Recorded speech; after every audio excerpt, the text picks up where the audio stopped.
पंबन द्वीप पर स्थित भारत के दक्षिण में तमिलनाडु क्षेत्र में स्थित है। नवंबर को शाम को हम रामेश्वरम पहुँचे और 21 तारीख को सुबह हम स्फटिक लिंग दर्शन करने के लिए श्री रामेश्वर मंदिर में सुबह सुबह गए।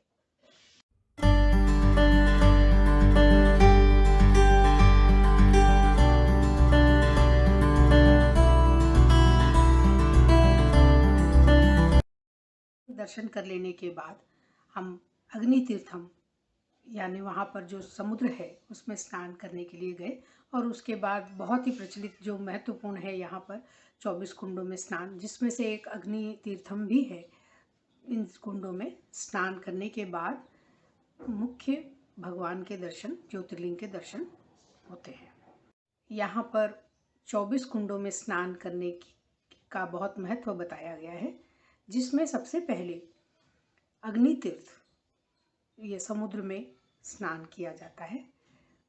इसके बाद और बाकी के 23 कुंडों में स्नान किया जाता है। 1-2 कुंड सूख गए हैं, बाकी जो कुएं हैं, कुंड हैं, जिनके बारे में मैं सिलसिलेवार से तो नहीं, जो मुझे उपलब्ध हो पाया है मैं वो शेयर करती हूँ, मैं साझा कर रही हूँ। ये सभी कुओं में, सभी कुंडों में स्नान करने का अपना एक महत्व है, तो इन कुंडों के बारे में उसके नीचे लिखित जानकारी अवश्य पढ़ें।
रामनाथ स्वामी मंदिर, जो कि शिवलिंग है, 12 ज्योतिर्लिंग में से एक है। कहते हैं कि इस शिवलिंग की स्थापना स्वयं भगवान श्री राम और माता सीता ने की थी। इस स्थापना के बारे में कहा जाता है कि रावण के वध के बाद जब श्री राम भगवान और सीता जी वापस अयोध्या की तरफ लौट रहे थे, तो श्री रामेश्वरम में उन्होंने भगवान शिव जी की पूजा करने का निश्चय किया और शिवलिंग लाने का भार श्री हनुमान जी को सौंपा, जो कि बनारस से काशी विश्वनाथ वहाँ से भगवान के लिंग को लाने का भार लिया था। लेकिन हनुमान जी को शिवलिंग लाने में बहुत देर हो गई, तो माता सीता ने वहाँ पर रेत से शिवलिंग का निर्माण किया और भगवान राम ने उसकी पूजा की। तो इस तरह से ये रामेश्वरम में जो शिवलिंग की स्थापना हुई है, ये माता सीता द्वारा बनाया हुआ शिवलिंग है। श्री राम भगवान की शिवलिंग पूजा हो जाने के बाद के समय ही, जैसे ही पूजा शुरू हो गई, श्री हनुमान जी भी शिवलिंग लेकर लौट आए, तो वो रुष्ट हो गए। इसलिए भगवान राम ने कहा कि पहले आपके द्वारा लाए गए शिवलिंग की पूजा होगी, बाद में माता सीता द्वारा निर्माण किए गए शिवलिंग की पूजा होगी। तो इस तरह से यहाँ पर मंदिर के अंदर 2 शिवलिंग की पूजा होती है। रामनाथ स्वामी मंदिर बहुत सुंदर मंदिर है। वास्तुकला की दृष्टि से भी अगर देखा जाए तो इसके खंभों पर, दीवारों पर और अंदर की ओर छत पर बहुत ही सुंदर वास्तुकला बनाई गई है। इसका प्रांगण बहुत ही बड़ा है, चारों ओर से मंदिर का प्रांगण बहुत बड़ा है, जो कि देखने लायक है।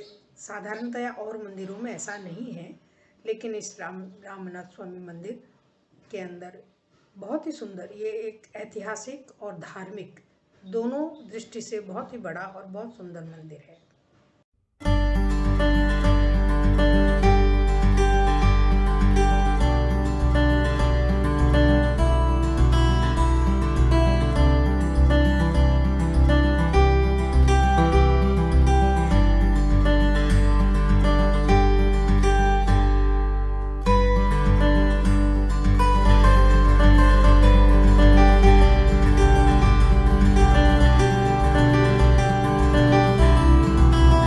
पर्वत है यहाँ पर, जहाँ पर श्री राम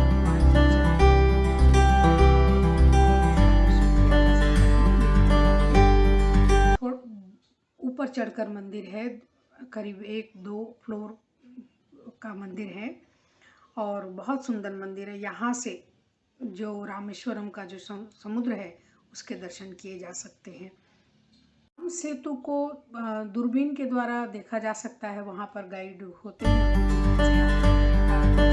पैसे दे करके देख सकते हैं कि राम सेतु का जो चिन्ह है वो दिखाई देता है कि उसका निर्माण किस तरह से हुआ था और उसका आकार कैसा है, जो कि श्रीलंका तक जाता है। ये इस सेतु के बारे में सभी को जानकारी होगी। रामचरितमानस में नल और नील द्वारा श्री राम भगवान का नाम लिखकर पत्थर पानी में तैरे और इस तरह से इस सेतु का निर्माण हुआ था।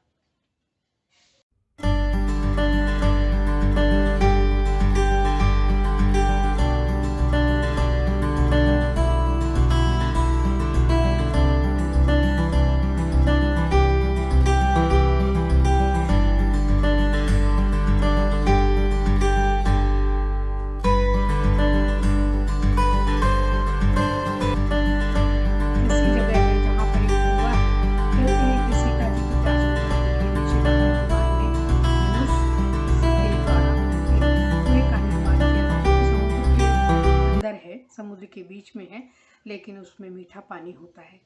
तो ये विलुंडी तीर्थम है।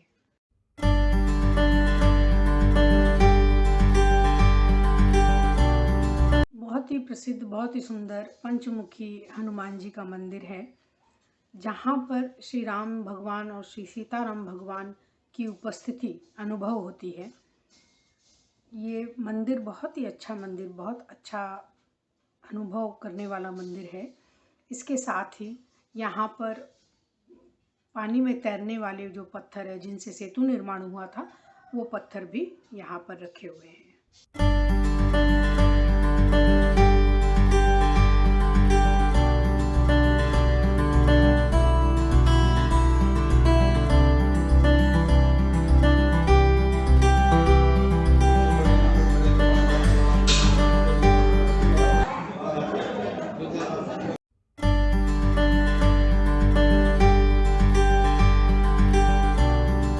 लक्ष्मण तीर्थ है, जहाँ पर कहते हैं कि लक्ष्मण जी ने लंका में जो युद्ध हुआ था उसमें जो भी उन्होंने जिन लोगों को का उद्धार किया था, उनके पापों को धोने के लिए यहाँ पर स्नान किया था। तो ये कुंड की स्थापना की गई। ये एक सरोवर है, तो ये लक्ष्मण तीर्थ है।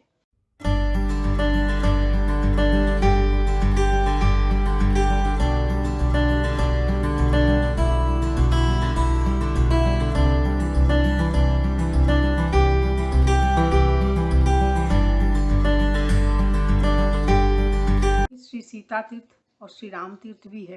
कहते हैं कि यहाँ पर धर्मराज ने अपने पापों से मुक्ति के लिए और यहाँ पर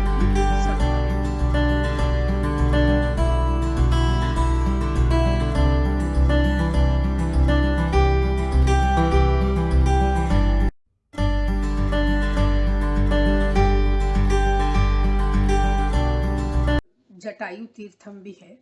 जैसा कि आप सबको मालूम होगा, रामचरितमानस से संबंधित है। जटायु का योगदान भगवान श्री राम के लिए बहुत ही महत्वपूर्ण है और उन्होंने अपना जीवन दान दे दिया।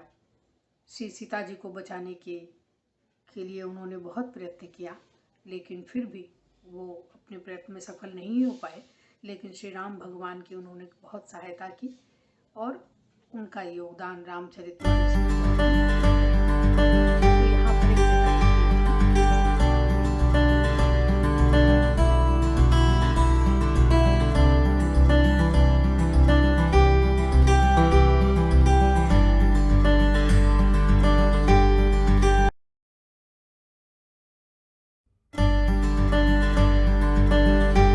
एक कृष्ण भगवान का मंदिर है, जहाँ पर सागर मंथन का दृश्य मंदिर के बिल्कुल मेन जो मंदिर के अंदर प्रवेश द्वार है वहाँ पर बनाया गया है। और इसके अंदर भगवान श्री कृष्ण की लीलाओं का चित्रण किया गया है दीवारों पर। तो ये बहुत ही सुंदर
कोडी समुद्र के अंदर तक जाता है, काफ़ी दूर तक जाता है समुद्र के। और ये एक बीच है, समुद्र का किनारा है, जहाँ पर कहते हैं कि 1964 में एक बहुत भारी तूफान आया था जिससे बहुत क्षति हुई थी, बहुत ज़्यादा क्षति हुई थी। तो भारत में इस तरह का बहुत बड़ा तूफान, समुद्री तूफान इसके पहले कभी नहीं आया था। ये अब फिर से लोगों के दर्शन के लिए खोल दिया गया है।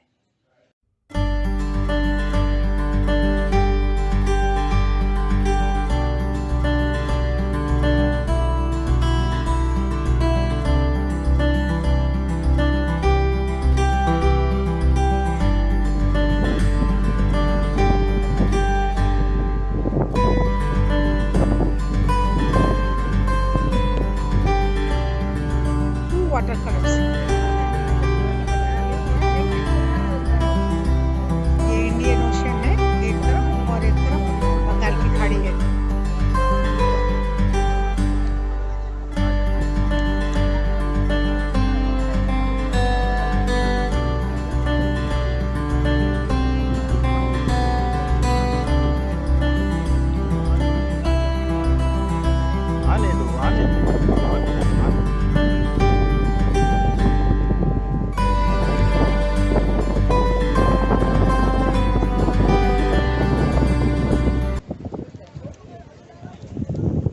भारत के भूतपूर्व दिवंगत राष्ट्रपति डॉक्टर APJ अब्दुल कलाम आज़ाद यहीं के रहने वाले थे।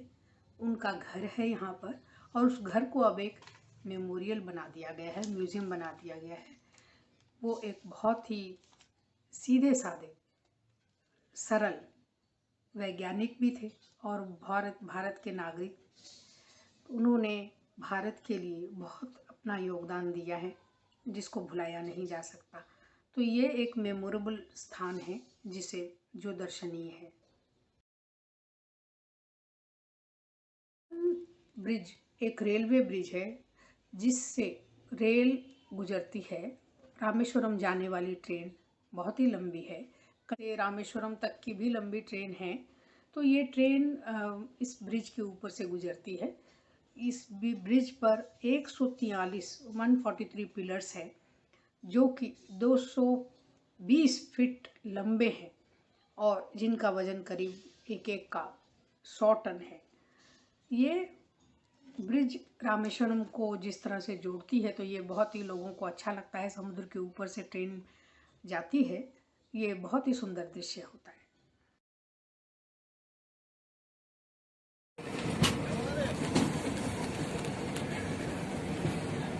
हाँ बैठने में तार ले पूरा बीट है।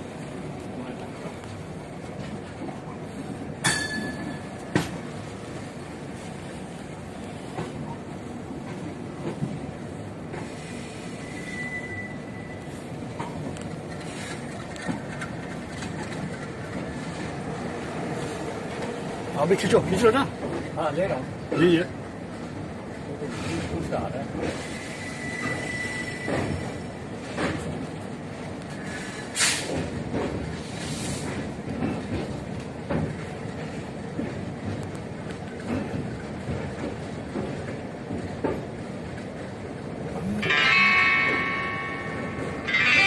देखिए नया ब्रिज बन रहा है, देखिए।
अगले वीडियो में हम देखेंगे यात्रा करते समय ट्रेन में हमने अपना समय कैसे बिताया, हम एक दूसरे के साथ किस तरह से आनंदित हो रहे थे। तो हम देखेंगे भजन कीर्तन वगैरह हमने किस तरह से ट्रेन में किया, अंताक्षरी खेले, और ये जो हमारा यात्रा का जो आनंद है इसको साझा करेंगे अगले वीडियो में।